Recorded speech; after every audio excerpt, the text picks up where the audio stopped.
આગામી 22 તારીખથી લઈ અને 26 ફેબ્રુઆરી સુધી મહાશિવરાત્રિનો મેળો યોજાનાર છે। આ મેળાના અનુસંધાને આજે જિલ્લાના તમામ પૂજ્ય સાધુ સંતો, વિવિધ અખાડા ઉપરાંત NGOs અને સંબંધિત અધિકારીઓ સાથે આજે બેઠક લેવામાં આવી હતી।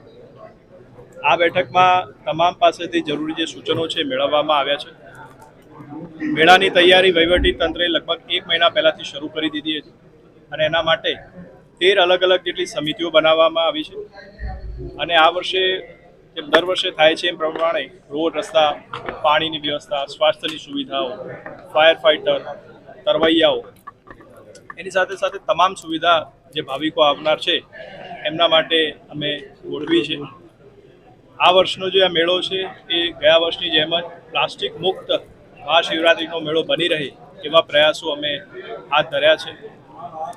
આ વર્ષે ખાસ તો આપને જણાવી દઈએ કે જે મહાશિવરાત્રિ છે એની અંદર જે લોકો આવનાર છે એને અને જે સ્થાનિક છે એમને આ મેળાનો શું ફાયદો થાય છે એના માટેનું એક આખું અમે રિસર્ચ પણ જે સૌરાષ્ટ્ર યુનિવર્સિટી અને સાથે સાથે ભક્ત કવિ નરસિંહ મહેતા યુનિવર્સિટી છે એની રિસર્ચ ટીમ મારફતે કરાવવા જઈ રહ્યા છે। એટલે આ મેળો માત્ર એક ધાર્મિક રીતે નહીં પણ લોકોના જીવન પર પણ આ 5 દિવસની કેટલી મોટી અસર થાય છે એનું પણ અમે એક રિસર્ચ કરાવવાના છે। આપના માધ્યમથી આવનાર તમામ ભાવિકોને હું જૂનાગઢના આ મહાશિવરાત્રિના મેળામાં પધારવા માટે આમંત્રણ આપું છું અને તમામ ભાવિકો એક સરસ મજાના વાતાવરણમાં આધ્યાત્મિક દિવ્ય અનુભૂતિ લઈને અત્રેથી પરત ફરે એ પ્રમાણેની અમે વ્યવસ્થા ગોઠવી છે।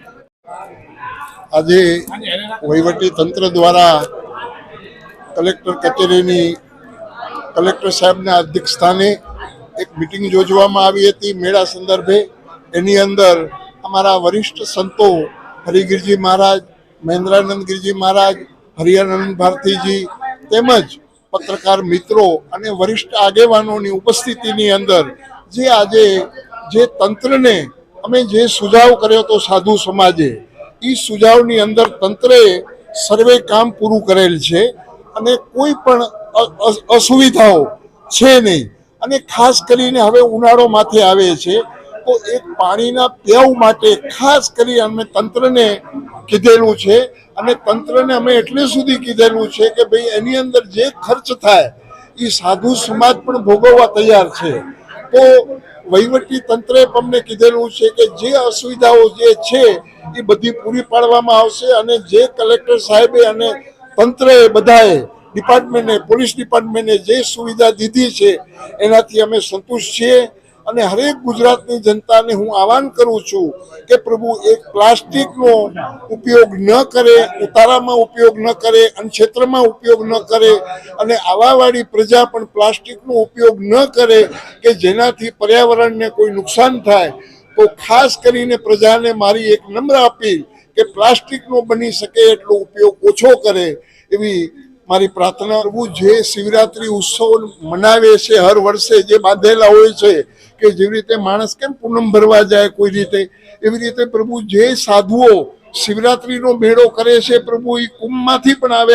અમારા હરિગીરજી મહારાજ આજે કુંભ આખો એના ઉપર હોય છે છતાં પણ મહારાજજી આવી ગયા છે।